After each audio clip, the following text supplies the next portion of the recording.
Responsive reading pa rin po tayo. Ako po magbabasa sa verse 1, kayo po sa 2nd, and then salitan, pagdating po ng verse 15, tayo po ay magsasabay-sabay. Ako po magsisimula, Genesis 3, chapter 3, verse 1, Now the serpent was more subtle than any beast of the field, which the Lord God hath made. And he said unto the woman, Yea, hath God said, Ye shall not eat of every tree of the garden? And the woman said unto the serpent, We may eat of the fruit of the garden. But of the fruit of the tree which is in the midst of the garden, God hath said, Ye shall not eat of it, neither shall ye touch it, lest ye die. And the serpent said unto the woman, Ye shall not surely die. For God doth know that in the day ye eat thereof, then your eyes shall be opened, and ye shall be as gods, knowing good and evil. And when the woman saw that it was good of food, and that the pleasant to the eyes, and the tree to desire to make one wise, she took out the fruits thereof, and they ate, and they both were thus but prepared and hidden. And the eyes of them both were opened, and they knew that they were naked, and they sewed fig leaves together, and made themselves aprons.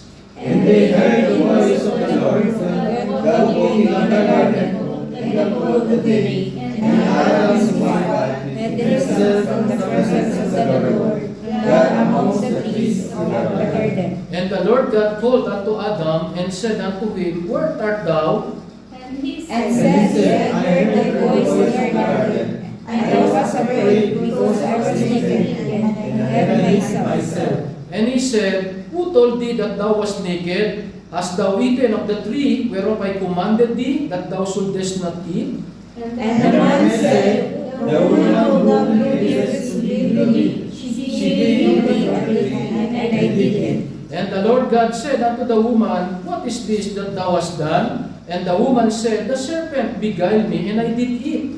And the Lord God said unto the serpent, Because thou hast done this, thou art cursed above all cattle, and above every beast of the field, upon thy belly shall thou go, and thou shalt eat all the days of thy Okay, life. sabay-sabay po tayo sa verse 15. And I will put enmity between thee and the woman, and between thy seed and her seed. It shall bruise thy head, and thou shalt bruise his seed. Mga kapatid, aralin po natin dalawa pa pong paksa about the peace of God, yung tinatawag na the destroyer of peace, at saka yung tinatawag po na the restorer of peace. Pero ang general theme pa rin po natin, Jehovah Shalom, the Lord our peace. Tayo po'y manalangin. Amang Diyos na banal at makapangyarihan, maraming salamat po, Ama, sa iyong dakilang biyaya na sa araw na ito, bagamat kaunti po ng aming bilang, at umulan po ng yelo sa nakaraang mga araw. Salamat po sa 10 mga kapatid na narito, including our first-time visitor na si Mary Joy. Salamat po, Panginoon, sa magandang klima ngayong araw na ito. Pinasikat mo po ang araw upang mabawasan po ang lamig ng klima, Panginoon. Salamat po. Gabayin mo po kami ng iyong makapangyarihang Espiritu. Bigyan ng tamang motibasyon at konsentrasyon ng mga kapatid na makikinig ng pangangaral ng iyong salita. At i-bless mo po ang mga bahagi po ng aming pag-aawitan, special number, ang testimony, even ang pagbibigayan at ang pananalangin, even ang aming fellowship mamaya after the service. Dalangin ko rin po, Panginoon, bigyan mo po ng divine wisdom and anointing ang lingkod na gagamitin para maituro ko po ng tama ang iyong banal na salita sa ikatututo po namin sa tamang pananampalataya, ikatitibay ng aming buhay sa ikababanal ng aming patutuo sa ikalulugod po ng iyong dakilang pangalan.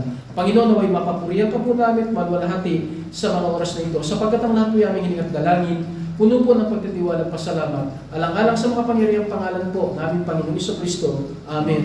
Amen. Salamat po. You may be seated.